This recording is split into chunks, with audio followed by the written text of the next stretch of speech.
Welcome to the Central Seminary Podcast. We're delighted to have you with us today as we discuss biblical and theological issues relating to life and ministry. This podcast is a ministry of Central Baptist Theological Seminary in Plymouth, Minnesota. To learn more about Central Seminary, visit our website at www.centralseminary.edu. My name is Micah, and I'll be your host.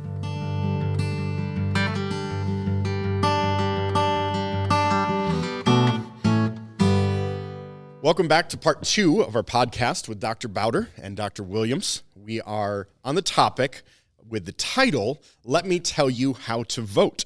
So I appreciate this opportunity to consider the Christian philosophy of voting, and we encourage you to listen to part 1. This is part 2 of that conversation. We gave some caveats to begin that conversation, one of those being that we're not speaking who to vote for. We are not telling anybody whom to vote for, no. It's the how of voting. And so as we begin this conversation, part 2, we are thinking about the timeliness of this conversation, but also that this is a timeless conversation that we keep coming back to, that we hope can be an encouragement to our podcast listeners. So we looked last time at the first of those 3 issues that you relate. And Kevin, you're very careful to say that these are not building on one another necessarily. You're putting them down on paper so that we can have them and have this discussion. They're not even listed in order of importance. Yeah. So we looked at 3. Those 3 were reputation for integrity, right to life, and rule of law. And we teased out the 4th of these. So as we begin to think about the 4th, what is the 4th of these issues that you identify for a Christian and voting? It's the reality of marriage, sex, and gender. And I frame it in this way specifically. It's not just about a biblical understanding or definition of marriage, sex, and gender. Mm-hmm. It's about reality itself. Marriage is a real thing, and it has been the same thing. Mm-hmm. In virtually all cultures, in virtually all times. Sex and gender, those are real things. And by fighting against those or attempting to redefine those, you're really fighting against reality itself. How you've added this one into the discussion? You mentioned that in chapel, that you've identified that, hey, this needs to be one of those that comes to the forefront. Yeah, I started doing this list back in about 1988, which seems like a long time ago now. I imagine some of the people who are listening to this podcast weren't even born at that time. And it never occurred to me that we'd actually have to have a discussion about marriage, sex, and gender. Even as recently as 8 years ago, it wouldn't have occurred to me that this would even be on the docket, but we've got to the point that it really is. And we're seeing a point where we're in the minority looking at this. How is that a shift for us now, Christians being in the minority, when we look at these issues? Well, I'm not sure whether we're completely in the minority, but certainly the people who are driving the train are not the people who agree with us on this. Perhaps, as Nixon said, there's a silent majority. Yeah. What does this effect have, even just in Western civilization, this shift that's happening? This isn't just, hey, this was one decision, Obergefell decision that changed this. There's a massive shift that we're watching. Yes, it appears the shift was happening, obviously, with modernity. I would say later on in the 19th century, the concepts of homo and heterosexuality were invented in Germany in 1870. And not simply the words, the ideas themselves were invented. Whereas before, sexuality was seen as behavior, it was seen as appetite, it was seen as a part of the affections, the inward. Then the homosexual almost became some sort of an identity. Then in the early to middle part of the 20th century, especially in academia, you have this whole idea of a shift, whereas before, most histories and most cultures saw the world as having essence that had to come before existence, right? So in the 1950s, especially after World War II, early 1960s, you had an inverse of those things. Now your existence, how you experience the world, what you want, how you think, that became more fundamental than your essence itself. Mm-hmm.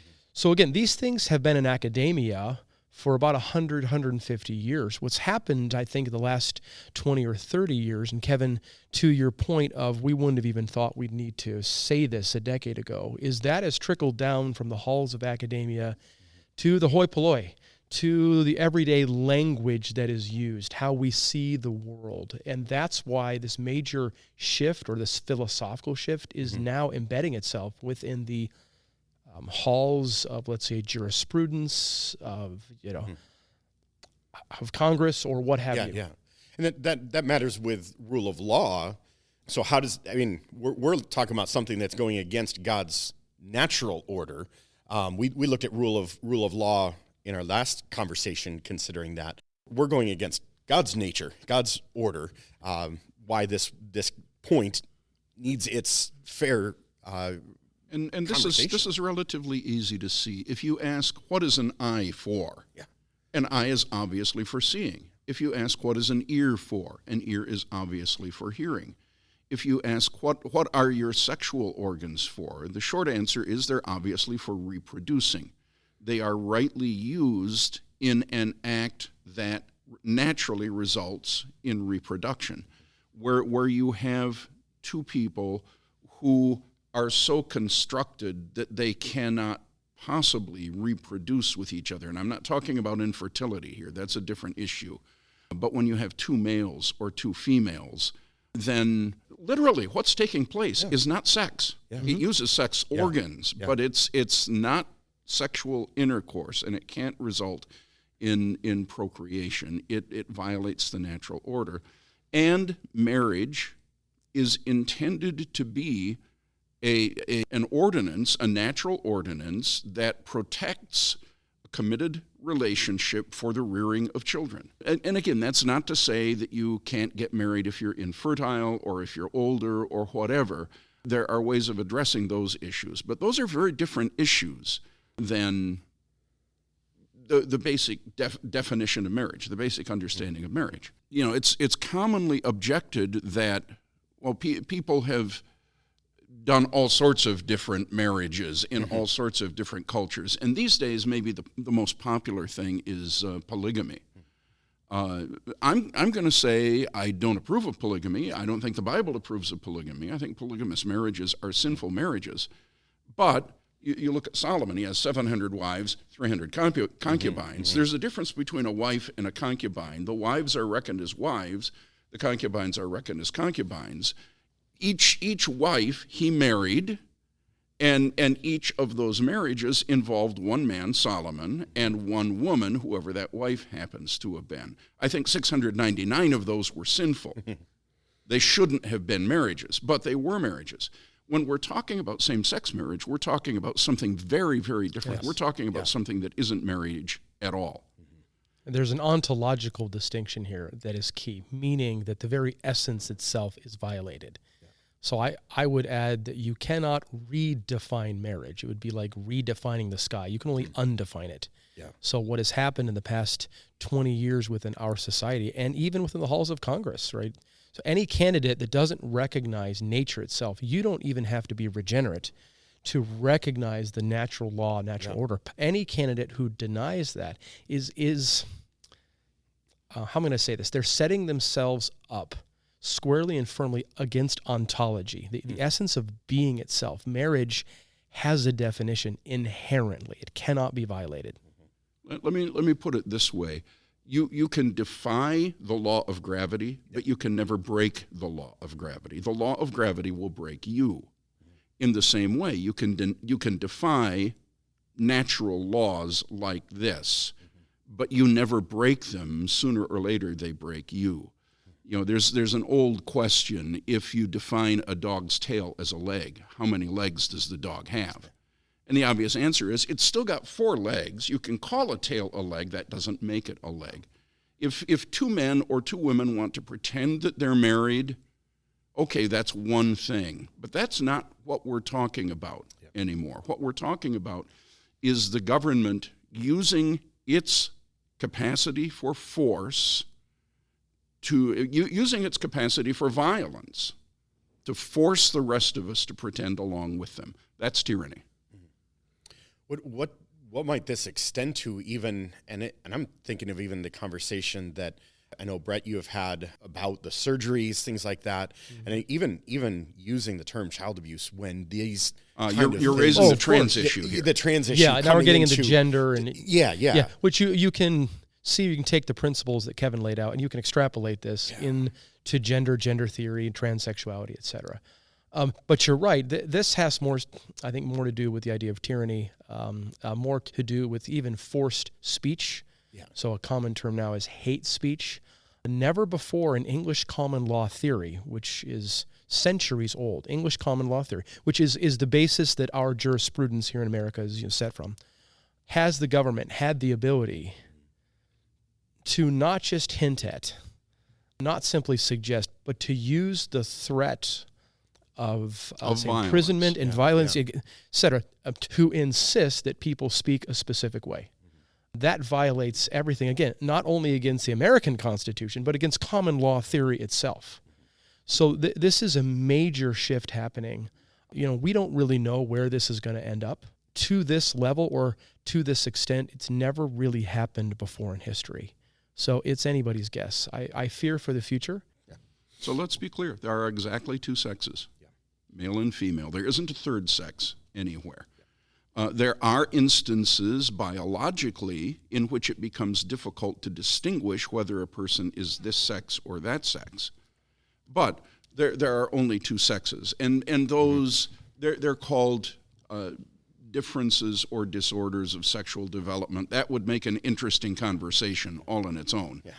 But hermaphrodism, intersex, etc. Yeah, but for the moment, somebody might be born with 12 fingers. That doesn't mean that 12 fingers is definitive for the human body or is normal for the human body. In the same way, a very, very small percentage of the population, not nearly the 5% that you'll hear some people quote, not nearly that.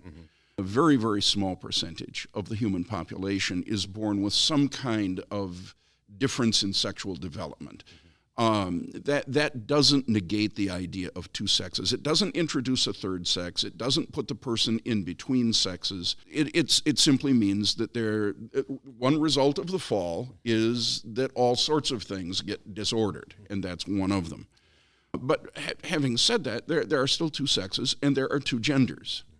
And although gender is distinguishable from sex, it is not separable from sex in beings that are sexed beings. Now, there are beings that don't have bodies and therefore aren't one sex or the other that still have gender. God probably being the most obvious example.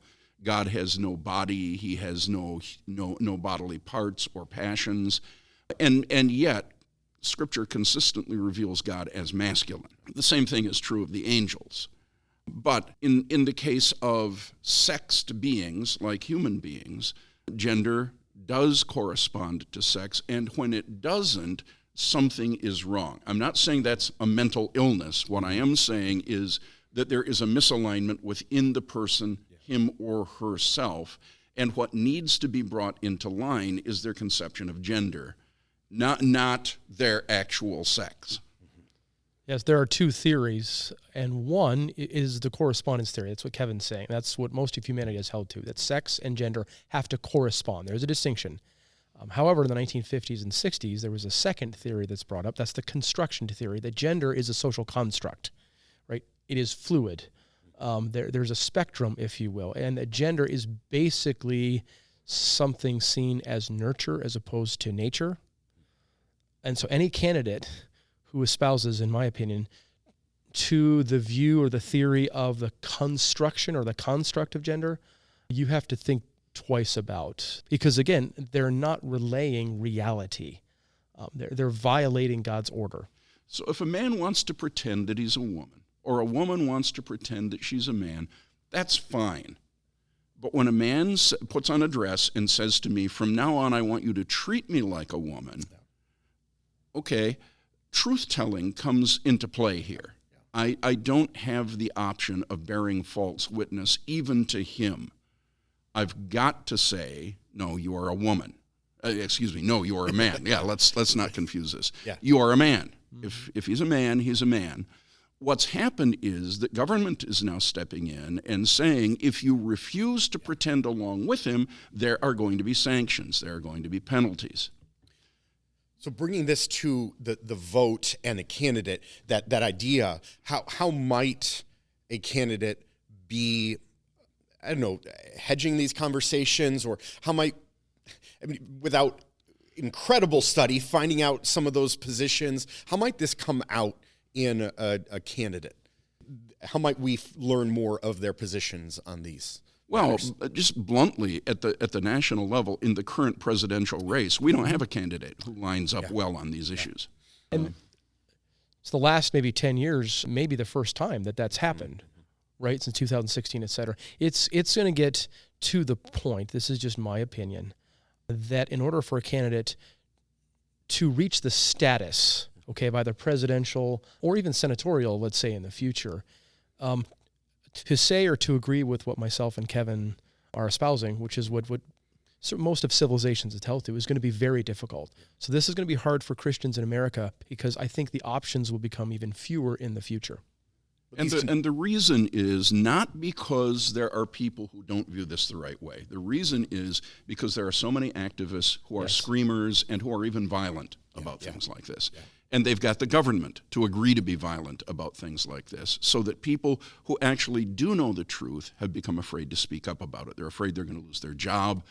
Our seminary is in a position right now where there are certain things the government has told us, certain benefits they are not going to extend to us because we're not willing to cave on these issues. Thinking of the government principle being a terror to the evil works, not to the good, this is certainly a way that we pray for the government, and in those ways. I want to help us into the next point that we come to. Has a little bit of correlation to this, but also that to much more. More. Yeah. What would you say fifth then? Your point that you have here. Romans 13 is really clear, verse 3, that rulers are not a terror to good works, but to evil. The whole point of civil authority is that civil authority is supposed to function to promote the good and to restrain the evil. And I understand good and evil here not to mean moral good and evil necessarily, but simply, if I can put it this way, human flourishing. Government exists to promote human flourishing. It exists to promote order. It exists fundamentally to protect its citizens. And I understand that to work in two ways. Externally, it means that it's going to protect its citizens from national enemies.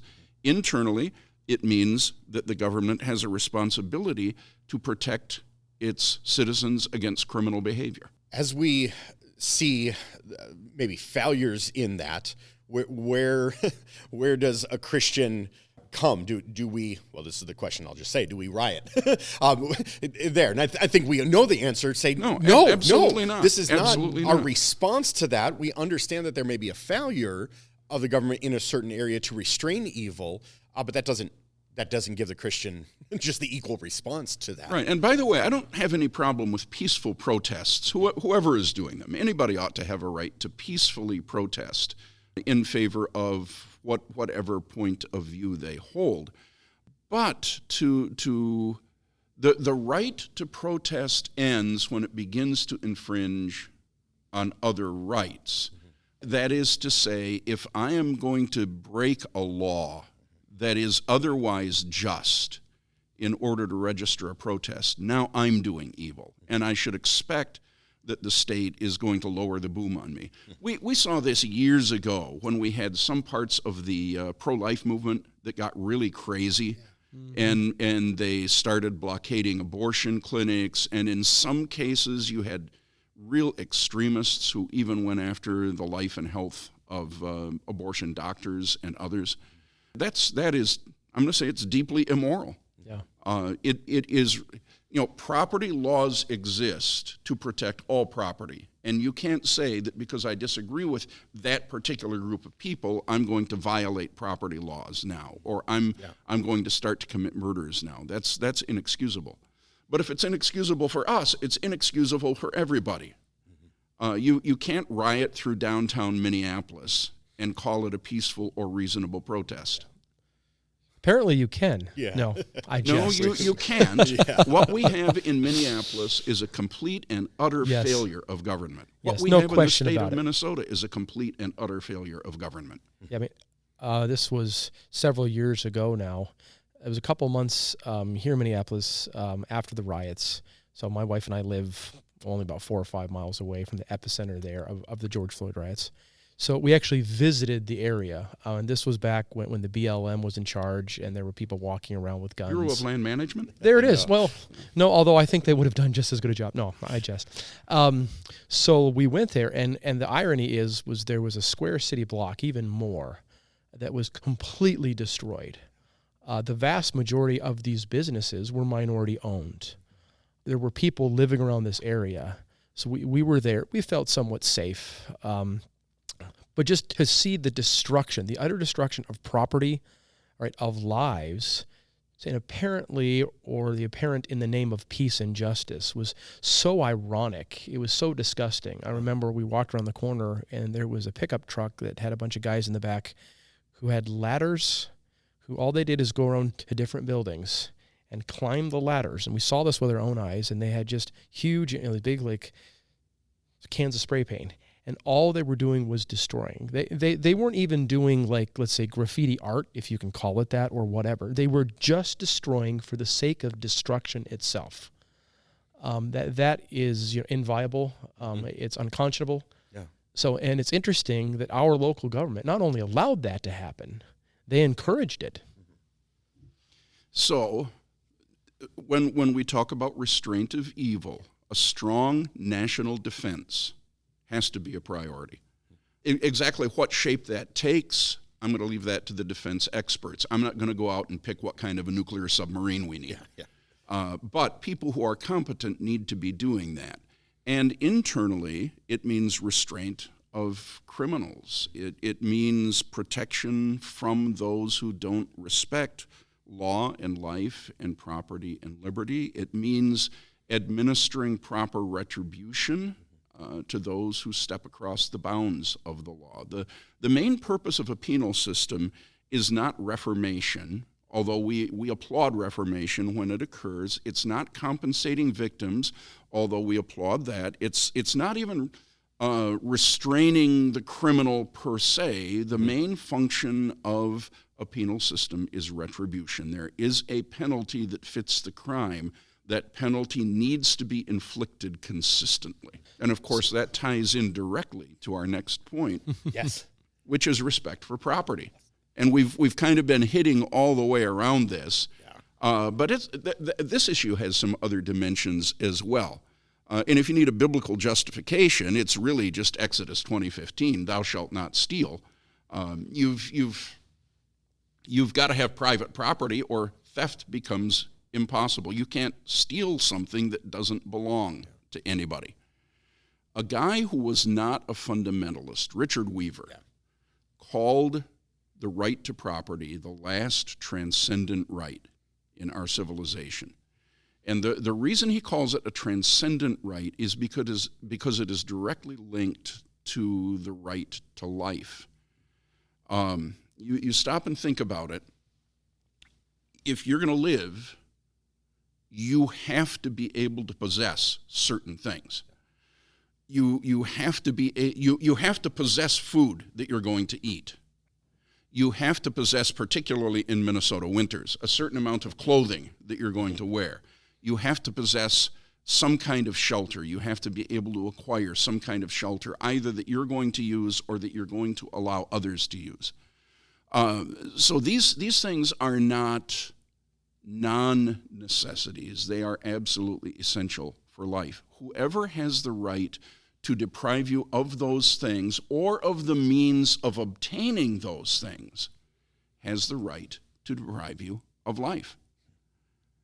If somebody can take away your food, your shelter, your clothing, if somebody can take away the money that you use to buy food and shelter and clothing, whoever can do that has the power to take your life. Where might this extend into the taxation issue that might be that's where my mind ran too, just that ability to take away where might be some of the excesses that we start to see that in the first place. Let's remember two things. Number one, Romans 13 explicitly authorizes taxation. Yes. And number two, Romans 13 says concerning the civil authority that he doesn't bear the sword in vain. In other words, the government actually does have the power and authority under certain circumstances to take life. The question is whether it is using that authority properly. It seems that there are limits biblically to what a government is has the right to expect of its citizens. If the government is removing so much of my livelihood that my livelihood is diminished thereby, then the government is exceeding its legitimate authority. If the government is removing my livelihood for arbitrary or wrong reasons, then it is exceeding its authority. For example, let me utter what today shouldn't be a controversial proposition, but it's going to be wildly controversial. There is nothing wrong with being rich. There is nothing wrong with being fantastically wealthy. At one level, I wish I were fantastically wealthy. That's nothing I have to worry about in the near future, or ever. But I'm not jealous of people who are wealthy. Wealth is a gift from God, assuming it's obtained correctly, assuming it hasn't been obtained in a predatory or deceitful manner. People have a right to the wealth that they accumulate. And it is not unjust that some people have a lot and other people don't have much at all. Now, there may be an injustice involved when people actually don't even have enough to live. But we're not anywhere close to that in the United States of America. The government has a line that they consider to be the poverty line. I've spent much of my adult life beneath that line. Yeah. Okay, I would say most of the faculty of Central Seminary are actually right at that line. That what the government considers poverty, you're able to live pretty comfortably at that level. Certainly you're in no danger of starving. You're in no danger of being turned out on the street. So it doesn't bother me that some people have a lot and some people have little. I tend to be one of the people who has little, but I'm not jealous of people who have a lot. I rejoice in what they have. I'll tell you, I love to go drive around Lake Minnetonka and look at the mansions around Lake Minnetonka. And sometimes Debbie goes with me, and we joke about how if you had one of those things, how much you'd have to spend to maintain it, how much work you'd have to do to keep it clean. It's tiring just to think about that. Don't want to go there. Don't want to go there. But it's by the way, if anyone is listening who lives in one of those mansions, I'd love to get to know you and have you donate to Central Seminary. We would love that. But there is a philosophy out there that says that all people really should be economically equal. In fact, in its extreme form, this philosophy says there shouldn't be any private property at all. Property should be held in common. Well, the problem is property that's held in common still has to be held by somebody, and invariably it's the government that ends up holding it. So a vote against property is a vote in favor of an all-authoritarian state, and that's not a civilization in which I want to live.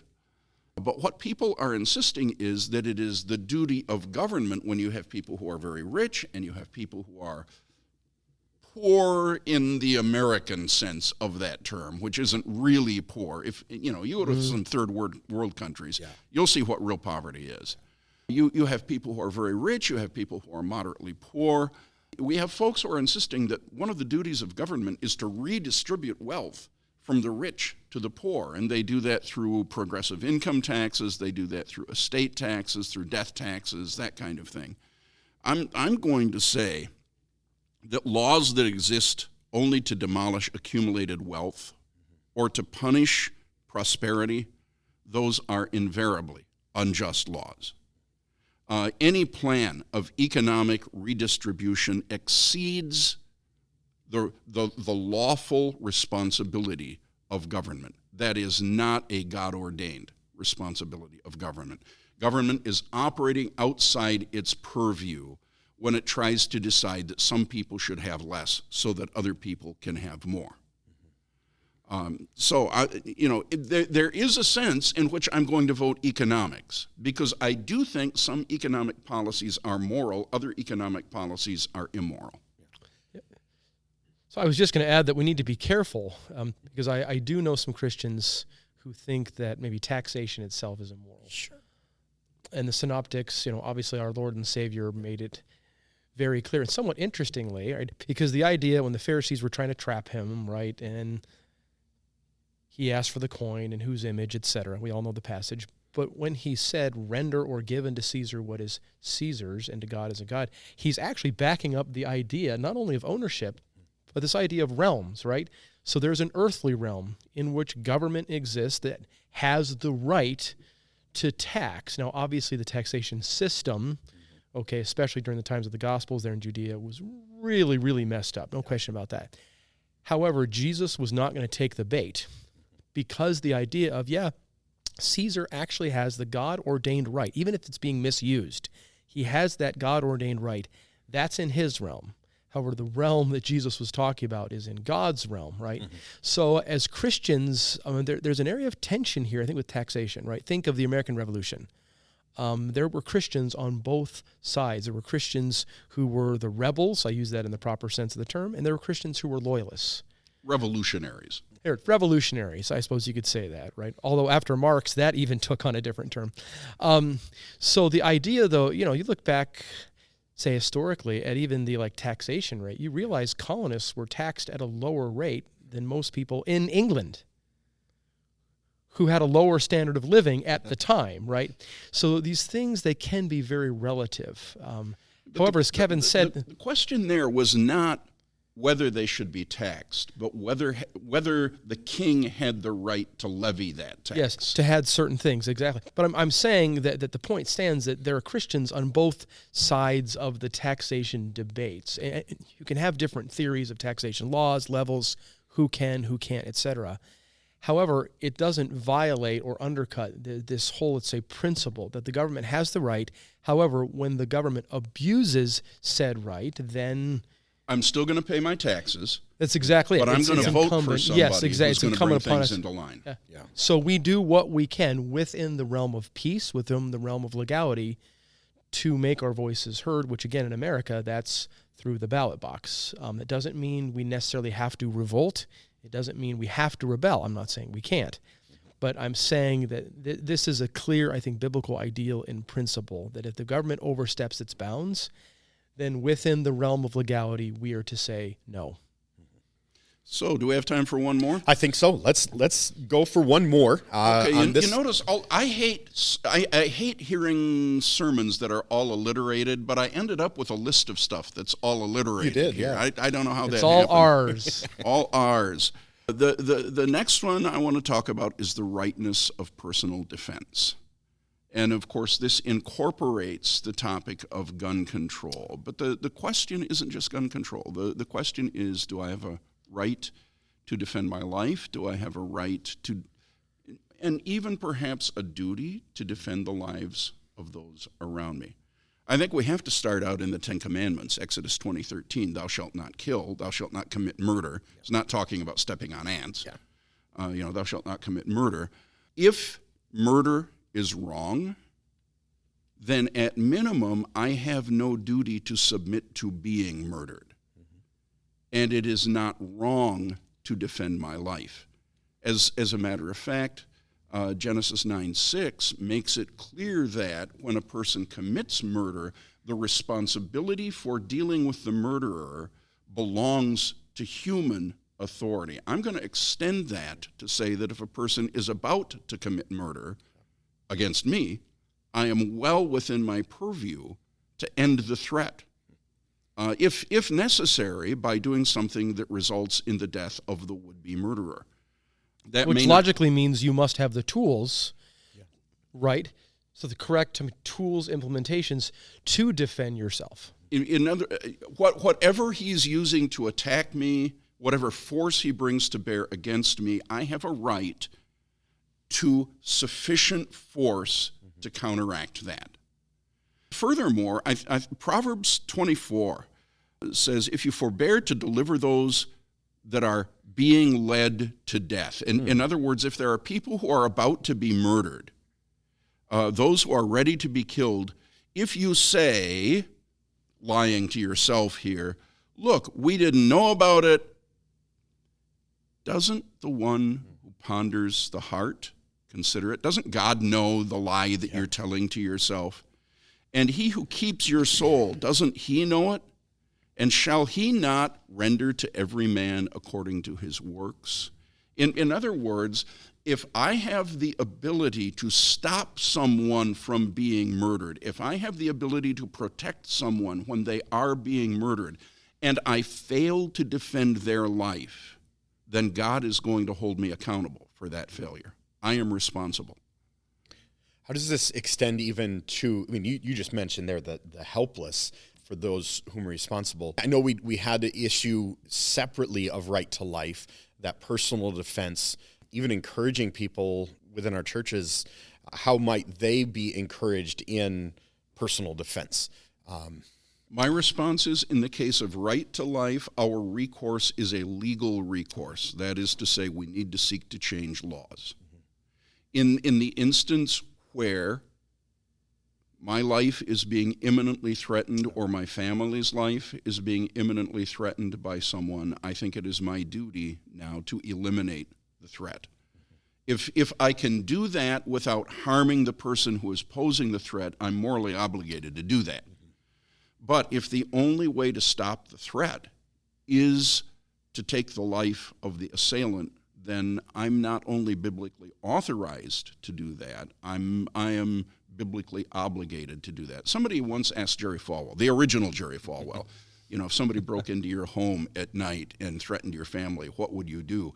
And Falwell's answer was, I'd ventilate him in the name of the Lord. And I think that's actually a pretty good answer. Now, we're talking about personal defense. Yes. We're not talking about national defense. This doesn't give me a right to a nuclear submarine, doesn't give me a right to a tank. I know Doug Wilson's got a flamethrower, and I'm not quite sure about that one. Although, Kevin, let's be honest, if you could afford a tank, you would probably get one. I definitely I've known you like a long one time. Of those flamethrowers, but I don't know what I'd do with it. You burn things up once or twice, and then what's it good for? You can get weeds, I suppose. No, but I do think we can extrapolate this, right? So we begin with the right to personal defense. However, the question is, certainly in America, the Second Amendment, is there a right to defense against some sort of despotism, some sort of incursion, not only the national borders with a federal army or even a state militia, but is there the right? And these waters, I think, get a little tricky. So, again, this is, say, uniquely American. The Federalist Papers, number 29, it's from Alexander Hamilton, is in 1788, and he's writing to the New York Assembly. He's writing on the idea of what it means to have a well-regulated state militia, okay?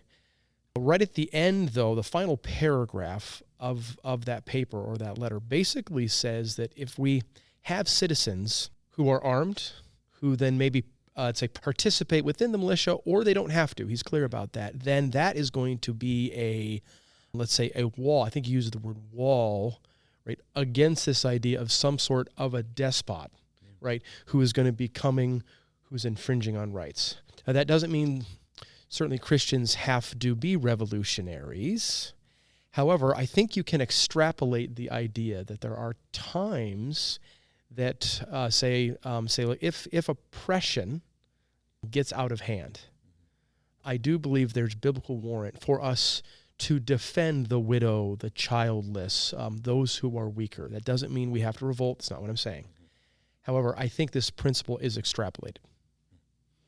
Yeah, and in principle, I agree with you. There is, for example, I think the American Revolution, the Revolutionary War, was a just war. Mm-hmm. I believe so, yes. And that's a whole other conversation. Yep. That would be an interesting conversation to have sometime, too. Mm-hmm. But even under the worst of circumstances today, I'm not sure that I could see us reproducing that kind of an event. Really, I think what we have to rely on is not personal acts of revolution. And actually, even the American Revolution didn't do that. Mm-hmm. The American Revolution was conducted by state authority. Yes. And so we're going to have to rely on the power of the lesser magistrate when it comes to things like that. It's not as if I have the right to equip myself to go to war against the United States. That's not the case. Of course not. However, I would say is that the right to personal defense has to be extrapolated to the right or law of lesser magistrates, right? Because these things build upon another. So the reason why these laws exist, the reason why revolutions can be moral at times, is because of this fundamental right to life, liberty, and I'm not going to say the pursuit of happiness. However, flourishing. I'm going to reinterpret that, right? What Kevin said, human flourishing. Which is the what idea they meant that when men they wrote that. the men and women have to be able to go about their lives being less encumbered. And so it's not the idea of wealth. It's not the idea of the accumulation of wealth, other than the idea, I'll say, of the accumulation, right, of certain necessities for life. But I do think there is a correlation is in between, if I could say, a just war and the idea of right to personal defense. One way or the other, what this boils down to is that I don't think the Second Amendment grants any rights. It simply recognizes a natural and God-given right that exists, which should the Second Amendment be repealed? Should the government institute some kind of draconian gun control? I'm not going to tell you what I'm going to do, but I will say this: believers are not obligated to obey laws that restrict the fulfillment of God-given responsibilities. So, there's a thing called Irish democracy. And Irish democracy is basically, okay, you pass your law, we're all going to ignore it. And I suspect that if that kind of gun control ever goes into force, there's going to be an awful lot of Irish democracy out there. That would be very difficult to enforce within the United States of America. I do think Christians need to think through that as if and when the time comes. They need to weigh, exactly, pray we don't, but they need to weigh the response. They need to think through what are they willing to do. You shouldn't violate some moral law or a higher law in order to establish or even maintain a lesser law. However, that doesn't make every action a violation of a higher law. So these are deep waters, and they're difficult. Which I'm thankful that we can have the discussion to put these on paper or in your ear as we're listening, to think about them, to say, hey, these have value. These are important things to think through, even if we're not at the doorstep of that, but that, hey, as we bring these to mind. So just to run back to put a pin in each of these ones that we were able to cover in this episode. We began with the issue important to Christians and voting being the reality of marriage, sex, and gender. Considering where we are as a culture, considering biblical mandates. And then secondly, that we looked at, this would be the fifth point, restraint of evil. Sixth, respect for property. And seventh, rightness of personal defense. So those are what we were able to get through on this episode. We're going to pick up with the last three, and then a couple extra conversations, really short ones at the end there, bringing a little more practical to it. So thank you for being part of part 2 of Let Me Tell You How to Vote. We hope you'll listen again next time.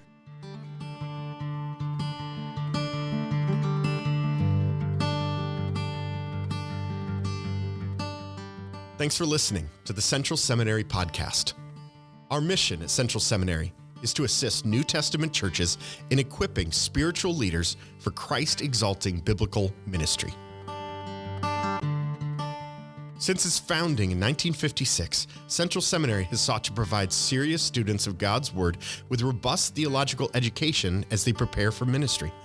We have graduates around the world who are serving in countless ways to spread the gospel and proclaim the name of Jesus Christ. Find out more at our website, centralseminary.edu.